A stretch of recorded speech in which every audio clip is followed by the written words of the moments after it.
This was my grandfather's jacket. He was in the war, specifically the Korean War, and it's a privilege to even own this since he's passed away.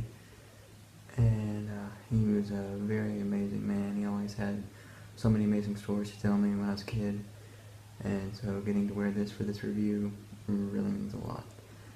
And so, this being a war jacket and all, you know that this review is going to be a review for the movie of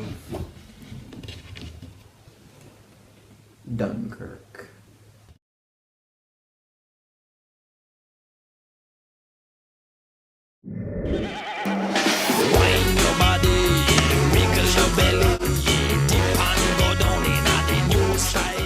First of all, welcome to Flicks with Joe.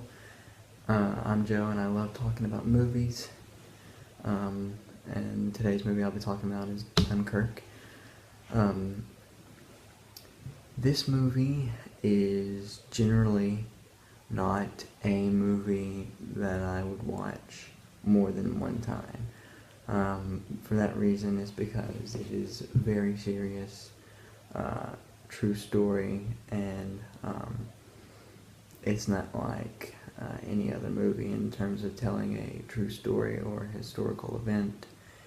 It tells it very accurately.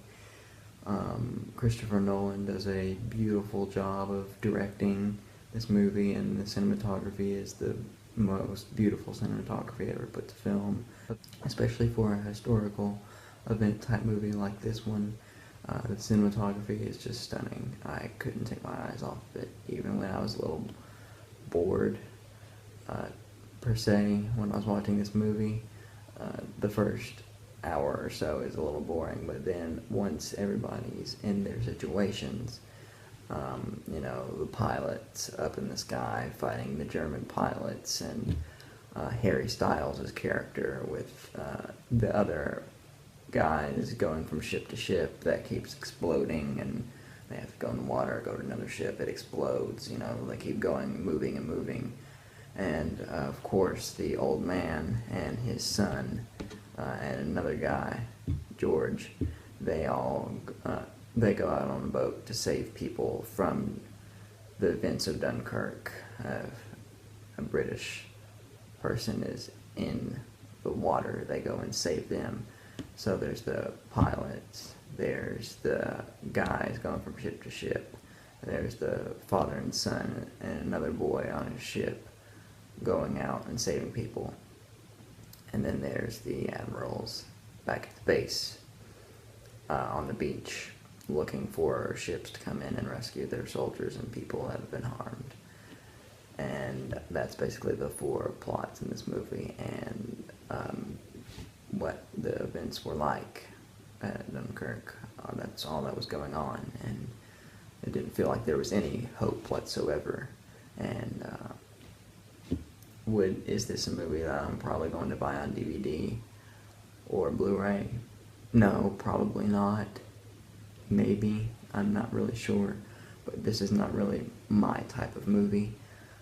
Is it a bad movie? Oh no, it's not. It's, in its own way, Dunkirk is a brilliant movie. It may not have character development or an actual formatted story, but it is very accurate in depicting this historical event.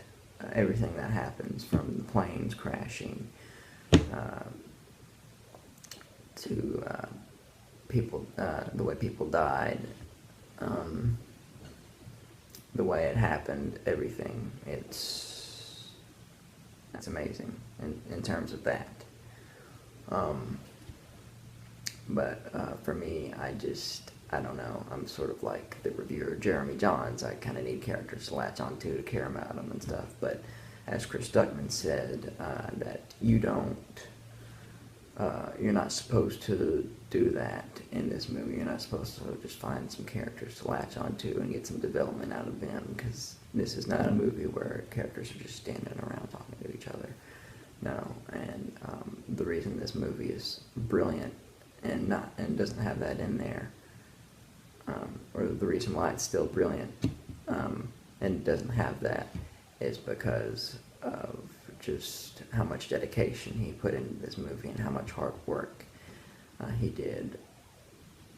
And he did this movie for the people who are still alive in that event, or for history buffs. This is a movie for history buffs for sure. But for people like me, movie buffs, not so much history buffs, you can find things to enjoy in this movie, of course. There are many intense action sequences and very good acting for when there is dialogue. But besides that, I didn't really enjoy it that much, but for looking at it from a different perspective, in terms of just how well it was accurately portrayed, it was brilliant. And I think Christopher Nolan should be awarded for this film. I think it should win an Oscar in some form or another.